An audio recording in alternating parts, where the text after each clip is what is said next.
తేజ సజ్జ నటించిన latest movie Hanuman ఇప్పుడు ఎలా ఉందో రివ్యూలో తెలుసుకుందాం. అంజనాద్రి గ్రామంలో హనుమంతు అంటే హీరో అయినటువంటి తేజ సజ్జ అల్లరి చిల్లరిగా తిరిగే అబ్బాయి. చిల్లర దొంగతనాలు చేస్తూ కాలం గడుపుతుంటాడు. ఆ గ్రామంపై పాలెగార్ల దౌర్జన్యాలు చేస్తూ ప్రజలను వేధిస్తుంటారు. అయితే బలహీనంగా ఉండే హనుమంతు వారిని ఎదిరించడానికి ప్రయత్నించే క్రమంలో చావదబ్బులు తిని సముద్రంలో పడిపోతాడు. సముద్రంలో పడిన హనుమంతునికి దివ్యమైన రుధిరమణి లభిస్తుంది. ఆ తర్వాత ఊహించని విధంగా అద్భుతమైన శక్తి అతనికి లభిస్తుంది. అయితే హనుమంతు పరాక్రమశాలినిగా మారిన విషయం తెలుసుకున్న మైకిల్ అంటే వినయ్ రాయ్ ఆ గ్రామానికి వస్తాడు. అంజనా గ్రామంలో అంజనమ్మ అంటే వరలక్ష్మి శరత్ కుమార్కు హనుమంతుకు ఉన్న సంబంధం ఏంటి? గ్రామంలోని మీనాక్షి అమృత అయ్యర్ ప్రేమను పొందడానికి హనుమంతు చేసిన సాహసం ఏంటి? పాలెగాల చేతిలో గాయపడిన సముద్రంలో పడిపోయిన హనుమంతుకు అక్కడ ఏం జరిగింది? సూపర్ హీరో కావడం ద్వారా ప్రపంచాన్ని శాసించాలనుకున్న మైకిల్ దుష్టపన్నాలకు హనుమంతు ఎలా చెక్కుపెట్టాడు?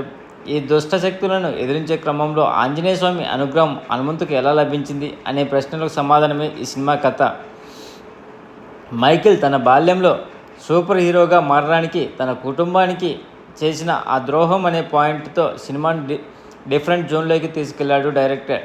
హాలీవుడ్ ఫ్లేవర్తో కథను నడిపించిన ప్రశాంత్ వర్మ ఆ కథను అంజనాద్రి తీసుకెళ్లి హనుమంత్ క్యారెక్టర్ ఎస్టాబ్లిష్మెంట్ చేయడం చకచకా జరిగిపోతాయి. రుధిరమణి లభించిన తర్వాత కథ ఎమోషనల్గాను అలాగే కామెడీగాను సాగిపోతూ ప్రేక్షకుడికి కొత్త అనుభూతిని పంచుతుంది. సత్య గెటప్ సీను కామెడీ సినిమాకు మరింత ఫన్నీగా మార్చిందని చెప్పవచ్చు. ఓ మంచి టెస్టుతో ఫస్ట్ హాఫ్ ముగించి సెకండ్ హాఫ్పై అంచనాలు పెంచేలా చేశాడు డైరెక్టర్.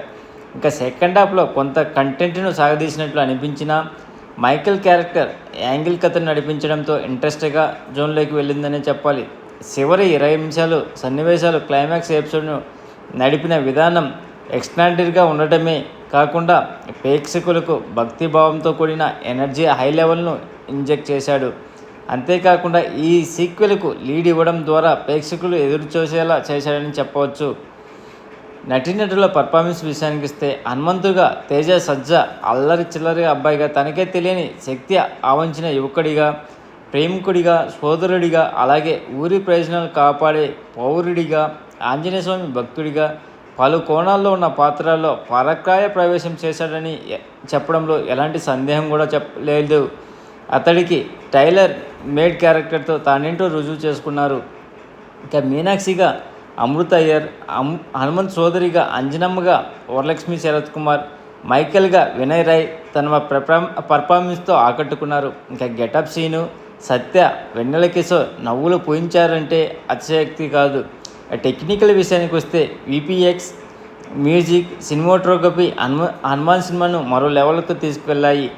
ప్రీ క్లైమాక్స్ నుంచి క్లైమాక్స్ వరకు సీట్లకు తేరుకు అతుక్కుపోయేలా సినిమాను రూపొందించాడు డైరెక్టర్. ఎడిటింగ్, ఇతర విభాగాలు పనితీరు బాగున్నాయి. తాను నమ్మిన కథను ఖర్చు వెనకాడకుండా సినిమా నిర్మించిన నిరంజన్ రెడ్డిని అభినందించాల్సిందే. సినిమాపై ఉండే తన తపన, అభిరుచి ఏమిటో నిర్మాత చూపించారు. డివైనిటీ, లవ్, ఎమోషన్స్, కామెడీ తదితర అంశాలతో తెరకెక్కిన చిత్రం హనుమాన్. ఫస్ట్ హాఫ్లో సెకండ్ హాఫ్లో కొన్ని సీన్లను సాగదీసినట్లు అనిపించిన క్యారెక్టర్ ఎస్టాబ్లిష్మెంట్ కోసం తప్పదేదనిపించింది. కొన్ని విషయాలు లాజిక్కు అందకుండా ఉన్న అవి సినిమాటిక్ ఎక్స్పీరియన్స్ కోసం తప్పదనిపిస్తుంది. కానీ హనుమంతుడిపై భక్తిభావం, హిందూ పురాణాలను గుర్తు చేసే విధంగా హనుమాన్ ఉంటుంది. ఈ సినిమా తప్పకుండా థియేటర్లో చూస్తే మంచి అనుభూతి కలుగుతుంది. కాబట్టి ఈ సినిమాను థియేటర్లో చూసి తప్పగా ఆనందించాలని అనుకుంటున్నాను.